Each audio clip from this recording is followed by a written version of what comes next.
কয় সূরাতে তেলাওয়াত করা যায়? কোরআনে কারীম 3 সূরাতে তেলাওয়াত করা যায়। 1 নম্বর তাহকিক, 2 নম্বর তাদবীর, 3 নম্বর হাদর। তাহকিক করা হয় যা অতিরঞ্জিত ব্যতীত তেলাওয়াত করা হয়, যেমন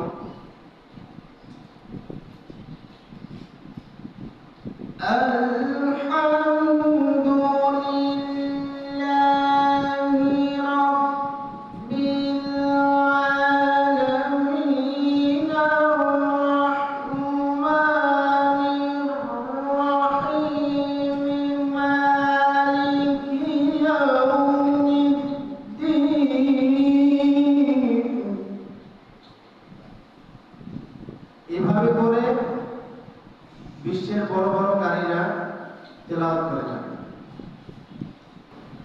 2 নম্বর তাদবীর। তাদবীর বলা হয় যা মধ্যম পন্থায় তেলাওয়াত করা হয়, যেমন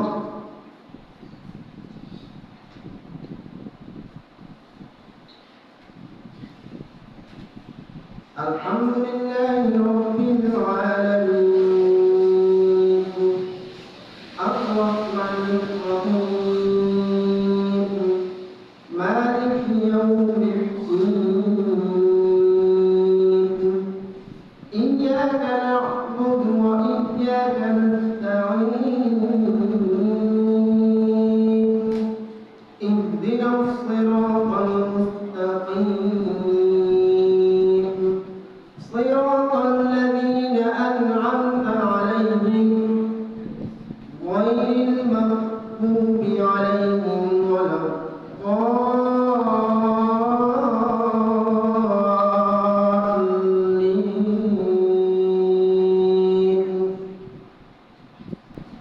এভাবে করে মসজিদের ইমাম এবং খতিব সাহেবগণ 5 ওয়াক্ত নামাজ এবং জুমার নামাজে তেলাওয়াত করে থাকেন।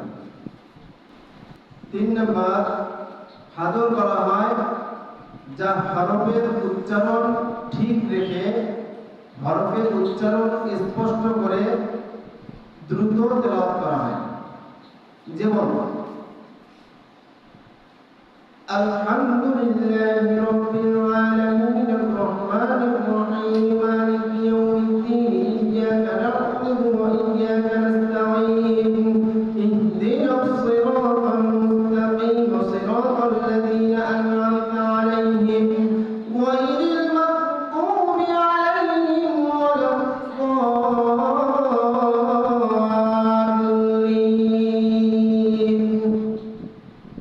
এভাবে করে রমজান মাসে হাফেজ সাহেবগণ তারাবিহের নামাজে তেলাওয়াত করে থাকেন। তবে উপরের 2টি সূরা তাহকিক এবং তাদবীর, এই 2টি সূরা তেলাওয়াতের মিকদার ঠিকমতো আদায় করা হয়। বাকি হদর যেটা হাফেজ সাহেবগণ রমজান মাসে তারাবিহের নামাজে তেলাওয়াত করেন, আসলে এই হদরটা এখন হদর না, এইটার নাম হচ্ছে তাড়াতাড়ি নামাজ। তারাবিহের নামাজে হাফেজ সাহেবগণ তাড়াতাড়ি পড়ে, এটার নাম হদর নয়।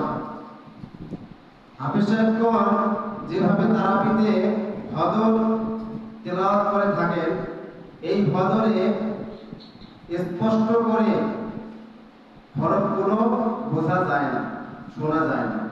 কথা ঠিক আছে তো?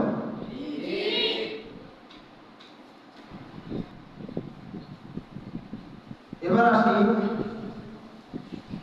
উপরের 3টি সূরাকে, অর্থাৎ তাহকিক, তাদবীর, হাদর, এই 3 সূরাকে তারতিল বলা হয়।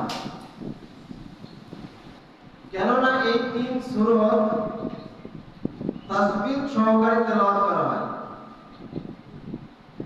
আর তাসবিহ ছাড়া তেলাওয়াত তারতিল হয় না। হরফ সমূহকে তাসবিহের সাথে আদায় করা এবং তার নিয়ম কানুন সম্পর্কে, ওয়াকফ বা বিরোধী স্থান সম্পর্কে অবগত হওয়াকে তারতিল বলে। তাই আমরা যারা এখানে আছি, ভবিষ্যতে যত জায়গায় আমরা তেলাওয়াত করব, 3 সূরাতের যে কোনো এক সূরাতে তেলাওয়াত করতে চাইলে অর্থাৎ তাসবিহ সহকারে তারতিলের সাথে তেলাওয়াত করতে হবে। আল্লাহ তাআলা আমাদের সকলকে এই 3 সূরা তেলাওয়াত, তাসবিহ এবং তারতিলের সাথে তেলাওয়াত করার তৌফিক দান করুন। সবাই বলে আমিন।